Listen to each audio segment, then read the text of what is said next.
Welcome to my YouTube channel. Dictation start होगी 5 second बाद।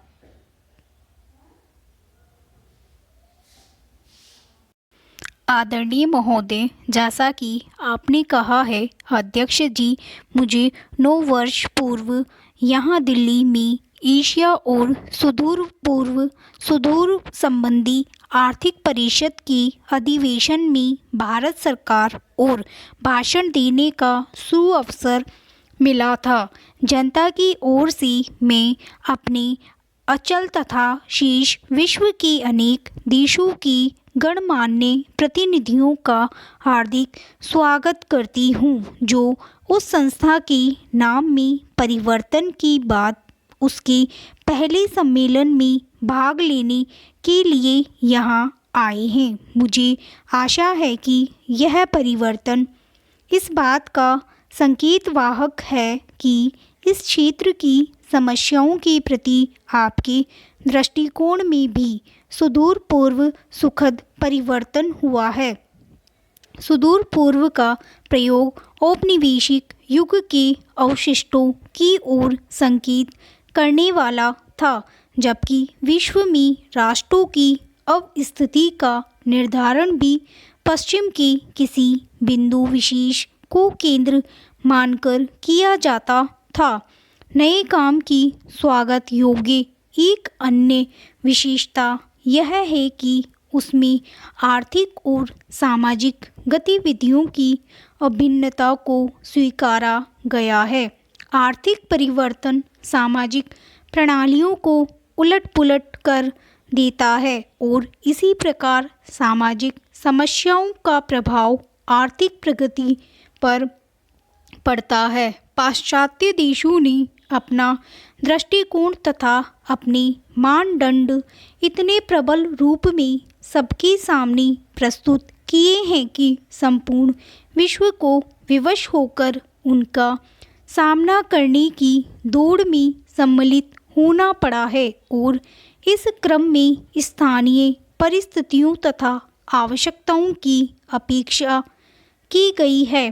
क्या सभी देशों के लिए कोई एक ही पैमाना हो सकता है, और क्या विभिन्न देशों के निकट अतीत के इतिहास तथा वर्तमान परिस्थितियों की अनदेखी की जा सकती है? गत 20 वर्षों में आर्थिक प्रगति की माप एक या दो संकेत वाहकों द्वारा, जैसे सकल राष्ट्रीय उत्पादन या प्रति व्यक्ति आय के रूप में की जाती रही है। अब इस तरीके के सही होने के प्रति दुनिया भर में संदेह व्यक्त किया जा रहा है।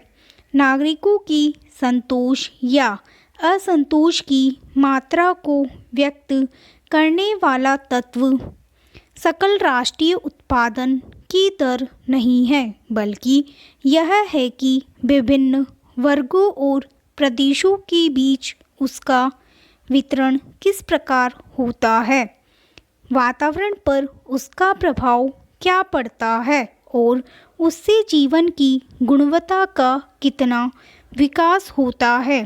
क्या उत्पादन में वृद्धि की अधिक कोशिशों से समृद्ध देशों में संतोष का वातावरण देखने को मिलता है? लेखक ने आशंका व्यक्त की थी कि धन का संचय होगा और व्यक्तियों का ह्रास। आदरणीय महोदय, प्रदेश में अमीर देशों का अभाव है। अधिकांश देश गरीब हैं और वहाँ लोग गरीबी की रेखा से नीचे रहते हैं। हमारे लोगों के लिए विकास कार्यक्रमों की कोई सार्थकता तभी हो सकती है जब वे उनकी गरीबी दूर करने के लिए सीधे योग दें। उत्पादन में वृद्धि के कोई मायने तभी होंगे जब उनके द्वारा सबसे निचले स्तर पर जीवन यापन करने वालों का स्तर ऊंचा उठे। गरीबी पर प्रहार करने के लिए मुट्ठी भर लोगों द्वारा अधिक खपत की जगह सामाजिक खपत में वृद्धि की आवश्यकता है।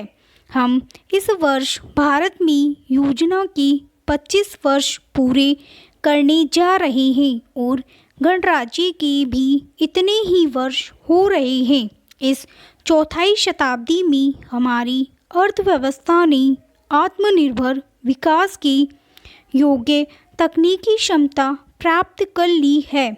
हमारा अनाज का उत्पादन दुगुना हो गया है और औद्योगिकी उत्पादन तिगुना, लेकिन इस अतिरिक्त उत्पादन के वितरण में असमानता के कारण लोगों की आशाएं तीखे ढंग से जाग उठी है और सामाजिक तनाव पैदा हो गए हैं। यही कारण है कि हमें सिंचित क्षेत्रों में और बड़े किसानों की सहायता से सघन कृषि के अपने कार्यक्रम के पूरक प्रयास के रूप में शुष्क क्षेत्रों में और सीमांत कृषकों की सहायता प्राप्त करने वाले विशेष कार्यक्रम बनाने पड़े हैं।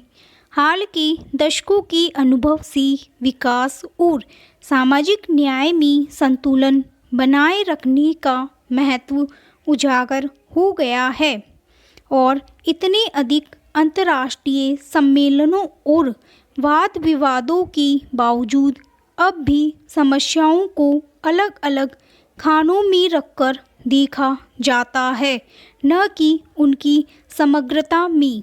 अंतर्राष्ट्रीय महत्व की मूल समस्याओं की कीमत पर सामूहिक या संकीर्ण राष्ट्रीय हितों का पोषण किया जाता है।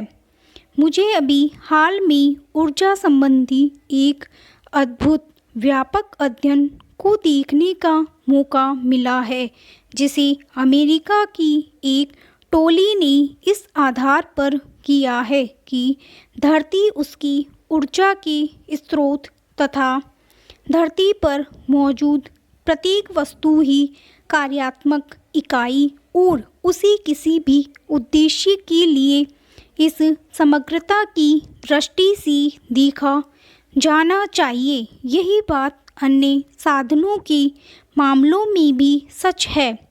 दृश्य और अदृश्य आर्थिक शक्तियाँ इतनी बलवती होती हैं कि कोई भी राष्ट्र अंतर्राष्ट्रीय सहयोग के बिना अपनी घरेलू समस्याओं का स्वयं समाधान करने की स्थिति में नहीं है और भविष्य में नहीं रह सकेगा। स्टॉप। आपको यह डिक्टेशन अच्छा लगा हो तो प्लीज़ चैनल को लाइक करें, सब्सक्राइब करें और बेल आइकन पर क्लिक करें।